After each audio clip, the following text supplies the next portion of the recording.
J'espère sincèrement que tout se passe bien pour vous, que la santé vous accompagne. Entre Alger et Tunis, on assiste à ce qui ressemble fort à une idylle, mais une idylle toxique. Pas celle qui éclaire la voie de la démocratie ou qui fertilise le terrain du développement économique. Encore moins une romance qui combattrait les injustices sociales ou bâtirait un avenir prospère pour les citoyens. Non. Ce que nous avons là, c'est un mariage sordide entre deux régimes autocratiques, une complicité affligeante entre tyrans. Abdid et Qusay ne sont pas juste des alliés, ils sont frères de sang dans l'art de l'oppression. Ils s'enlacent dans des discours enflammés de fraternité, se nommant mutuellement frères, comme si le lien du sang était dans la brutalité. Rien d'étonnant à cela. Ces deux hommes partagent la même obsession, celle d'... J'espère sincèrement que tout se passe bien pour vous, que la santé vous accompagne. Entre Alger et Tunis, on assiste à ce qui ressemble fort à une idylle, mais une idylle toxique. Pas celle qui éclaire la voie de la démocratie ou qui fertilise le terrain du développement économique. Encore moins une romance qui combattrait les injustices sociales ou bâtirait un avenir prospère pour les citoyens. Non. Ce que nous avons là, c'est un mariage sordide entre deux régimes autocratiques, une complicité affligeante entre tyrans. Abdid et Qusay ne sont pas juste des alliés, ils sont frères de sang dans l'art de l'oppression. Ils s'enlacent dans des discours enflammés de fraternité, se nommant mutuellement frères, comme si le lien du sang était dans la brutalité. Rien d'étonnant à cela. Ces deux hommes partagent la même obsession, celle d'étouffer toute voix divergente. Leur passion commune ? Persécuter, incarcérer, faire taire ceux qui osent parler. Et la liberté individuelle ? Un concept inexistant dans leur dictionnaire de la répression. Et l'affaire de l'avocat Saifeddine Malouf, qui a éclaté récemment au cours de ce mois de janvier, plus exactement depuis le 18 janvier 2026, scandalise l'opinion publique internationale, scandalise les démocrates en Algérie comme en Tunisie, scandalise les défenseurs des droits de l'homme en Algérie comme en Tunisie. Elle démontre que, pour entre ces Saïd Saï Abdidoun, n'ont absolument aucun respect pour le droit international. Les deux dictateurs ne cessent d'épingler, de critiquer, d'insulter et de dénigrer Israël pour les violations du droit international et violations des droits de l'homme, alors que eux, dans leur propre pays, ils font tout pour piétiner ce droit international. Et l'affaire de l'avocat Saifdinouf, on est la principale et la plus intéressante, voire la plus éloquente des illustrations. Cet avocat est un opposant tunisien très connu en Tunisie, un peu moins connu en Algérie. Il est détenu depuis juillet 2024 au centre pénitentiaire d'Oran. C'est un ancien député et il était le président de la coalition Al-Karama, de tendance islamiste conservatrice. Il a été extradé par la Tunisie alors qu'il disposait d'un statut de réfugié politique en Algérie. On s'explique. Donc c'est un ancien député, le président du parti Karama. Il avait fui la Tunisie après le coup d'État de Kiss en juillet 2021. Il s'était réfugié en Algérie en juillet 2024. Il a été détenu, donc il était placé en détention pendant 1 an et demi. Il avait quand même, malgré sa détention, déposé une demande de protection internationale auprès du Haut Commissariat des Nations Unies pour les réfugiés. Le Haut Commissariat des Nations Unies pour les réfugiés, qui a un siège à Alger, lui a accordé le statut de réfugié politique. Donc il est reconnu comme étant un réfugié politique. Il a 48 ans. Il avait été arrêté le 4 juillet 2024 à l'aéroport de Annaba, puisqu'il avait fui la Tunisie et tenté de se rendre. Il tentait de prendre un vol depuis Annaba pour Istanbul. Et puis, il voulait rejoindre sa famille à Doha et se réfugier à Doha. La police des frontières, la police algérienne des frontières, avait constaté que, sur son passeport, il ne portait pas de cachet d'entrée. Ce qui a indiqué donc qu'il avait franchi clandestinement la frontière algéro-tunisienne pour fuir justement la persécution dont il faisait l'objet en Tunisie, étant donné que le service de sécurité, la justice tunisienne, l'avait placé sous contrôle judiciaire ou sous interdiction de quitter le pays. Et elle préparait le terrain pour l'incarcérer. Donc, il a été inculpé pour entrée illégale sur le territoire algérien et usage de faux. Mais malgré l'inculpation et son emprisonnement en Algérie, il avait déposé une demande d'asile, comme je l'ai dit, auprès du Haut Commissariat des Nations Unies pour les réfugiés. Et le Haut Commissariat des Nations Unies pour les réfugiés a reconnu son statut de réfugié politique. Mais malgré cela, mais je dis bien malgré cela, pourquoi il a été reconnu comme un réfugié politique? Parce que comme moi je reconnais le fait politique clairement, il y a un droit international, la Convention de Genève, qui dit clairement que quand on est persécuté pour ses opinions politiques, pour ses opinions religieuses ou pour ses orientations sexuelles, eh bien on a le droit de demander l'asile, d'être reconnu comme réfugié politique. C'est la fameuse Convention de Genève de 1951. C'est ce qui est relatif au statut des réfugiés. C'est le droit international. La majorité, l'Organisation des Nations Unies, considère cette convention relative au statut des réfugiés comme l'un des piliers du droit international. L'Algérie, comme beaucoup d'autres pays, se doit de la respecter et se doit de l'appliquer. C'est le droit international. Je rappelle que l'Algérie a ratifié la Conférence de Genève de 1951 le 7 février 1963 et elle a ratifié le protocole de 1967. Puis, le 8 novembre 1967, elle a ratifié l'ensemble des annexes ou des documents qui ont prolongé la Convention de Genève de 1951. Donc, elle se devait, l'Algérie, de respecter la Convention internationale de Genève. Elle n'a pas le droit d'expulser ou de remettre à un pays un de ses ressortissants qui a le statut de réfugié politique et qui sera donc menacé de condamnation arbitraire avec un procès inéquitable en l'absence de la présomption d'innocence qui ne sera pas respectée et qui risque de subir de la torture ou des sévices ou des violences physiques et morales. L'Algérie a violé le droit international en Tunisie. Dès que les autorités algériennes l'ont expulsé, l'ont remis aux autorités tunisiennes. Dès que les autorités algériennes l'ont remis aux autorités tunisiennes, l'avocat Safoudine Melouf a été incarcéré. C'était le 18 janvier 2026.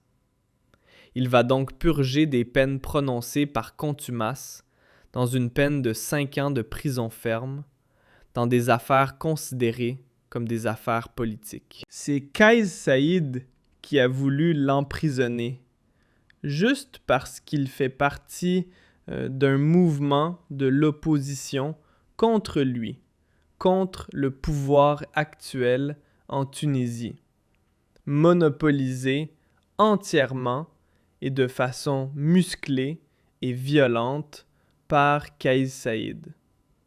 Je rappelle que c'est une violation très grave du droit international. Et ça confirme, cette lune de miel entre dictateurs impitoyables, cruels, est une violation très grave du droit international. Pourquoi?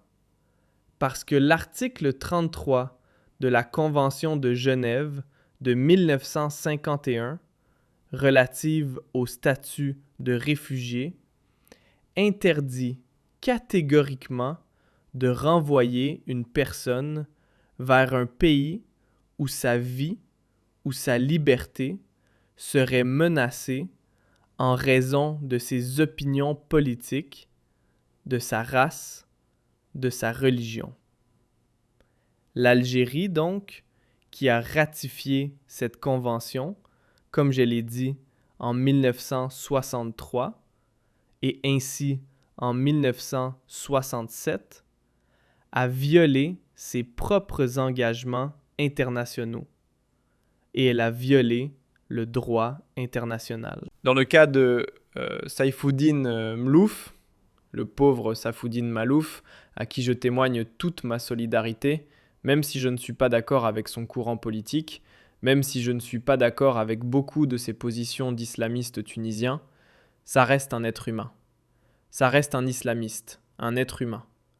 Un communiste, un islamiste, ça reste un être humain. Un être humain, il a des droits.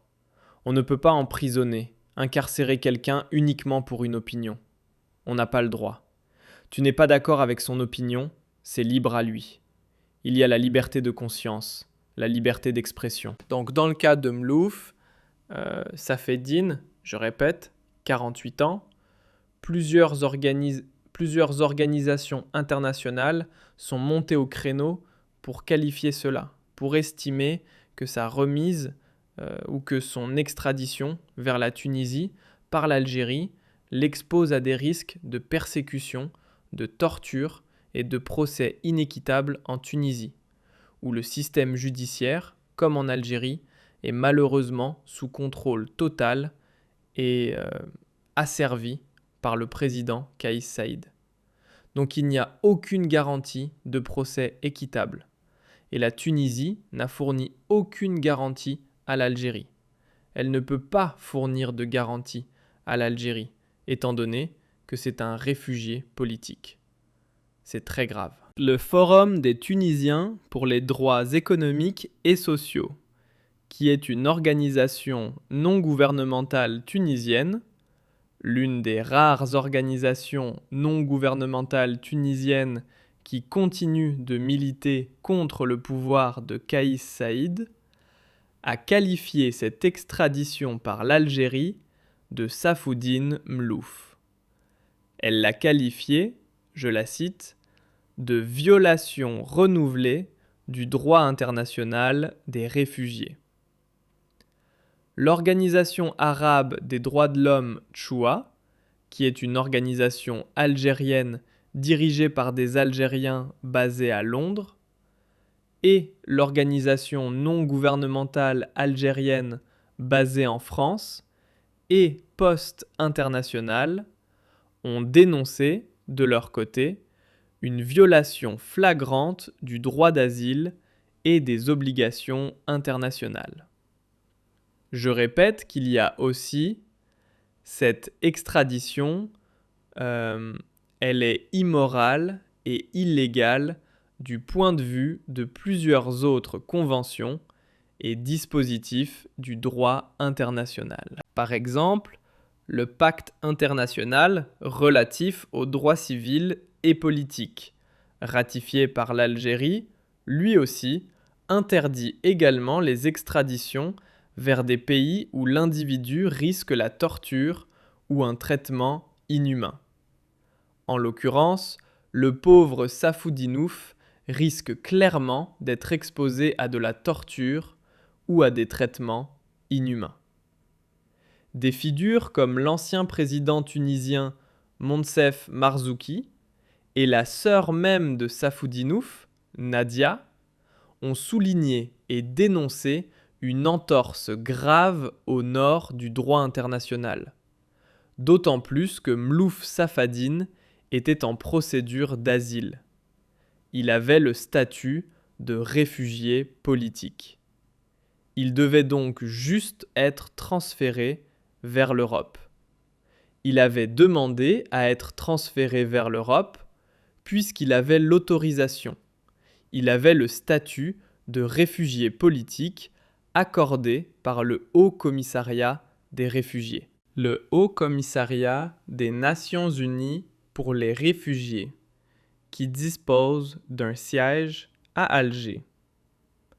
Je rappelle que le Haut Commissariat des Nations Unies, le Haut Commissariat des Nations Unies pour les réfugiés, a un siège à Alger et il a délivré le statut de réfugié politique à Safidinouf.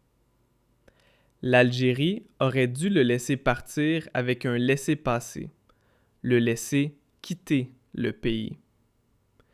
Il va dans un pays européen ensuite, ou dans un autre, n'importe quel pays au monde. Il a le droit de résider là où il veut, tant qu'il y a des garanties de sécurité et tant qu'il n'est pas exposé à un risque de persécution ou un risque d'extradition vers la Tunisie. Donc l'Algérie, elle a complètement violé le droit international. Je répète qu'il y a aussi un autre instrument que le Comité pour le respect des libertés et des droits de l'homme en Tunisie a souligné. Il regrette cette extradition, la voyant comme un risque accru de coopération sécuritaire entre Alger et Tunis au détriment des opposants politiques. Je rappelle qu'il n'existe pas de traité d'extradition formel entre l'Algérie et la Tunisie qui primerait sur des obligations internationales en matière de réfugiés. Il y a des traités bilatéraux, il y a des lois en Tunisie, il y a des lois en Algérie. Sauf que l'Algérie, elle, a signé une convention internationale.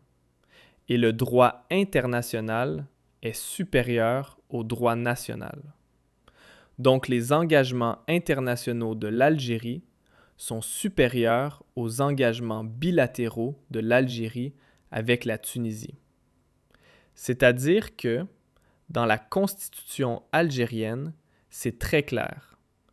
Quand l'État algérien s'engage à ratifier une convention internationale ou quand il donne un accord, quand il signe un accord international ou quand il fait partie d'une convention du droit international, il doit adapter sa loi nationale et toutes ses lois nationales à ses engagements internationaux. Donc, les accords de coopération entre l'Algérie et la Tunisie ne justifient pas et ne devaient pas, et ils ne devaient pas, permettre à Abdi Teb et à son régime de violer les accords internationaux et les engagements internationaux de l'Algérie, en extradant un réfugié politique vers la Tunisie qui risque, encore une fois, des violences, de la torture, un procès arbitraire, une détention arbitraire et une condamnation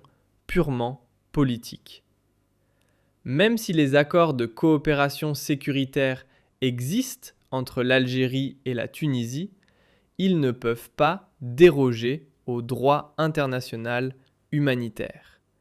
Les autorités algériennes ne peuvent pas justifier cette décision d'extradition. Donc, c'est juste un rapprochement, c'est juste une alliance politico-sécuritaire entre deux dictatures. Et c'est tout simplement illégal et c'est tout simplement immoral. Quand alors j'entends, moi, les partisans du régime Tebboune ou les partisans du régime de Qusay critiquer Israël ou épingler Israël ou les Émirats arabes unis ou le Maroc, par exemple, pour les violations des droits humains et pour les libertés publiques individuelles bafouées des Palestiniennes et des Palestiniens, ou des Marocains, ou de n'importe quels autres dans n'importe quel autre mouvement qu'ils soutiennent officiellement ou qu'ils parrainent, ils ne sont pas du tout crédibles. Ils sont dans le mensonge. Ils sont dans l'hypocrisie. C'est tout simplement de l'hypocrisie pure.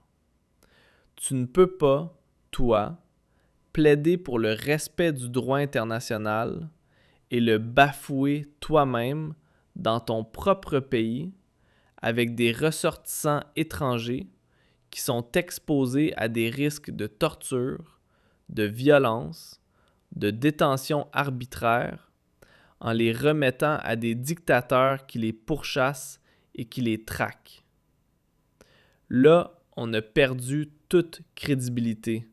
Israël, les sionistes ou le peuple palestinien. On a des pauvres opposants tunisiens qui sont venus en Algérie juste par transit. Il a voulu transiter par l'Algérie. D'accord, il a franchi illégalement la frontière. Tu le punis de quelques mois de prison ferme. Il a demandé l'asile et le Haut-Commissariat des Nations Unies pour les réfugiés a démontré, a été convaincu qu'il mérite le statut de réfugié politique. Le Haut-Commissariat des Nations Unies pour les réfugiés, ce n'est pas n'importe quoi. C'est une instance du droit international et elle a un bureau à Alger. Et le statut de réfugié politique,